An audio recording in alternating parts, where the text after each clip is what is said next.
After playing the scenario through different ways of me actually building a frame that goes across or just this side, kind of like a bunker separator to mount the TV mount here, I decided that that's just a lot of work. And, when you build something like that, you're going to run into other additional complications. So I like to KISS or keep it simple, super simple. And I realized, hey, you know what? The back seat here is kind of solid. What happens if you mount it directly to that? And I thought it might have had plastic there, but it actually has metal. There's like a metal plate behind the seat, the back of the seat. So what I did was I ended up finding the center and I drilled a hole in the seat. And I used a big screw for that and found a little bolt that I bolted that in.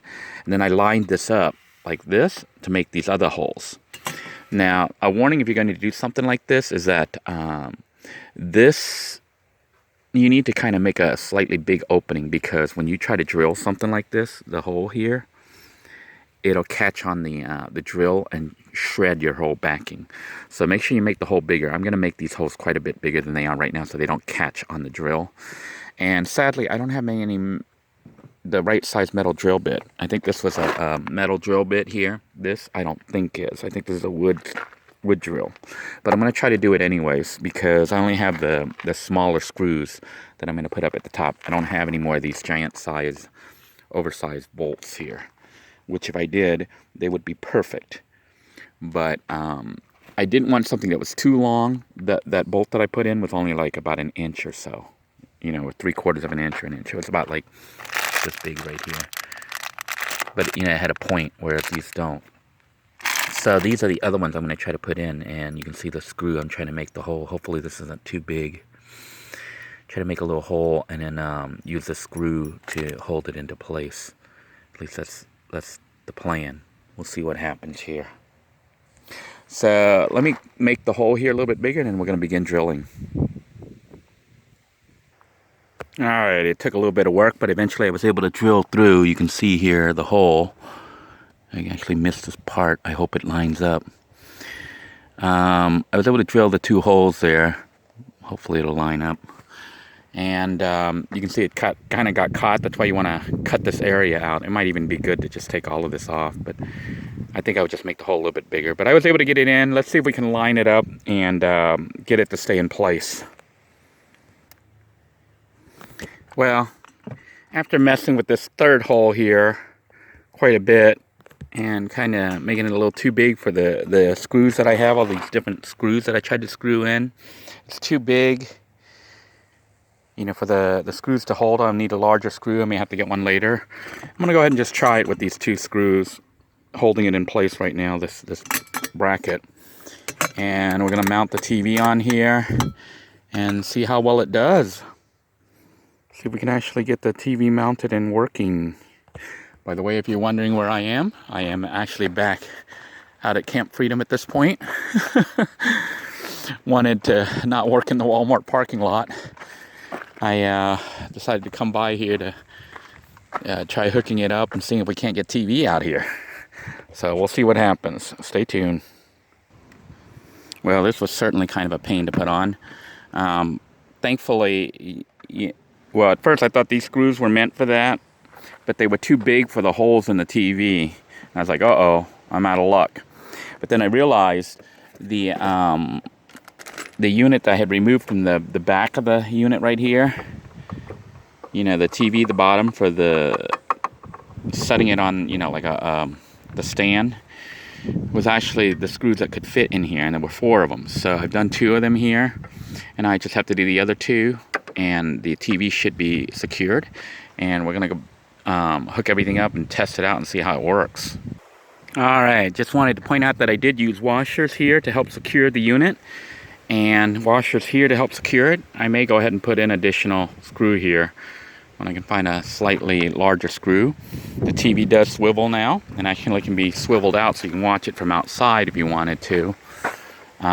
It can also tilt, so it can pan, and it can swivel up and down, so it's got full motion. So I can swivel it up just a little bit here, which I'm going to do. But it's going to take 2 hands. Then we're going to hook it all up and see how well it does out here. Actually, we'll try it out without the 12-volt adapter yet. We'll just go ahead and do it with the 120 volts, if I can find that. Let's just go ahead and hook up the 12 volts, and then we'll see if we can't get it working here. Just wanted to show you how I'm hooking up this multi-plug adapter. Notice that it's keyed. The hole here is keyed. When I say keyed, you'll see the holes are 2 different sizes. The bottom one is bigger than the top one, and then the end cap here also has a big one and a little one. So the big part right here where my thumb is going to go into the big hole, and the little one is going into the little hole. That's what I mean when I say keyed. And we're going to set this to 12 volts. So it goes all the way up to 12 volts. And it's already, see, that's negative polarity. This is positive polarity. And how I look at this is, see, I don't know if you can see here. See how it says plus in the center and it has a line that goes out? This says minus to the center and it goes out. So that's negative polarity. This is positive polarity. So plus in the center, I move it up in 12 volts. So that's how I'm setting it. And I got this setting because of the initial power supply, the original one that came with it that went to 120 volts. It had a picture that looked just like this. The center is positive, the polarity on it. So I'm matching it up to what it looked like, and it says 12 volts. And there should be a little fuse in here, 2 or 3 amp fuse to protect the unit. So we're going to hook it all up and power it up and take a look and see how well the TV works. All right. I had this all hooked up, the 12 volt unit, but when I plugged it in, this light was not coming on, which I think this light is supposed to be on to show that it works. And I plugged it into the TV here, and there was no power light on the TV. So I'm assuming this unit is defective. More than likely a blown fuse, even though it was already blown before I even plugged it in, because it didn't even work from the very beginning. The light never came on. So I'm going to have to take that back to try to exchange it, or I might just say screw it and stick with my 120 volt adapter here. So I have that plugged in right now, and you can see the red light is on. So the other thing that was a concern was these are like like right angles right here. So they're shaped like a right angle. Well, plugging it up in there was kind of hard at the right angle. You kind of need one that goes straight like that. So I may go ahead and make my own using a plug like this, and then make my own cable that goes, you know, because I want a straight one versus an L-shaped one, because the L-shaped one was getting in the way.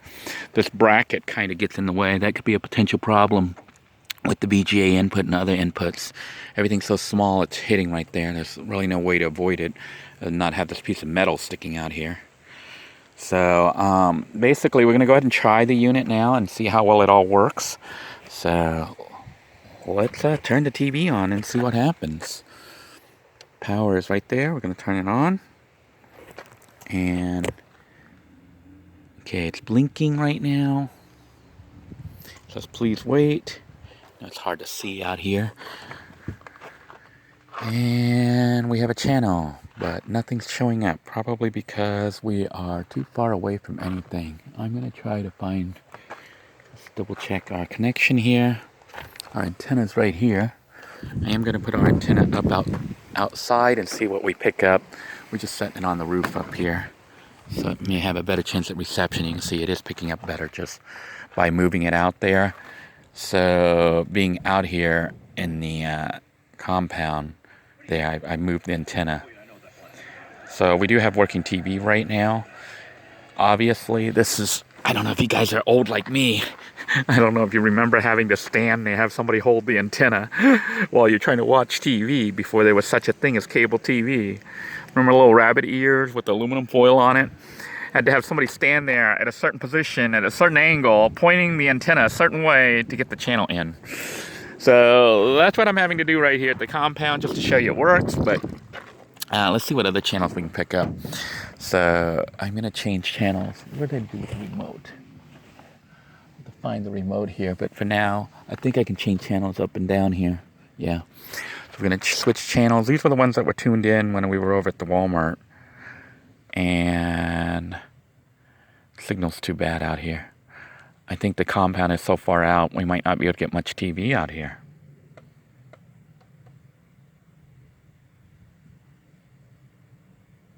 Yeah, it's looking pretty bad. Oh, no signal, man. May need the rabbit ears out here. Hold it up higher there. See, when I tilt the antenna at certain angles, it picks up better. Now the question is, I'm planning on mounting this. I don't know, maybe even like this over here. Maybe I'll mount it upside down in here, like that. Or I may have it mounted somewhere just out of the way. You know, could even be up here. It's really not too good to mount it inside the vehicle because the metal from the vehicle could be blocking the TV signals. But for stealth purposes, I think I'm going to do that. When I did the demo this morning, I actually had it just sitting up here, which I might do. I may just put it up here. That's the highest point in the vehicle. But for now, let's just try putting it up here. We're just mounting it up here by setting it up on my medicine cabinet and my drawers there. And you can see we sort of have a signal. But basically, depending on where you park, how you park, you can get different signals. So I think our TV is working.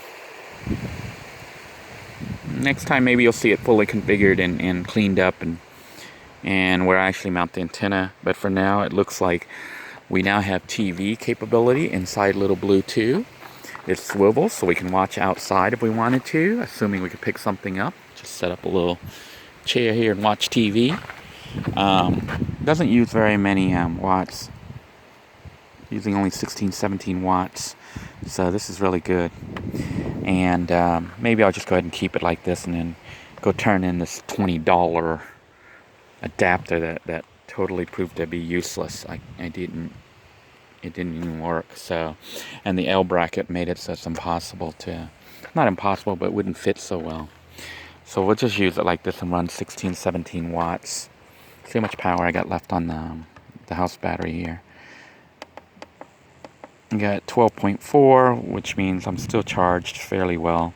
So as long as it runs for a couple hours to watch TV at night or something, or early in the morning to catch the news, I think I'll be okay. Well, I hope you guys found this video informative.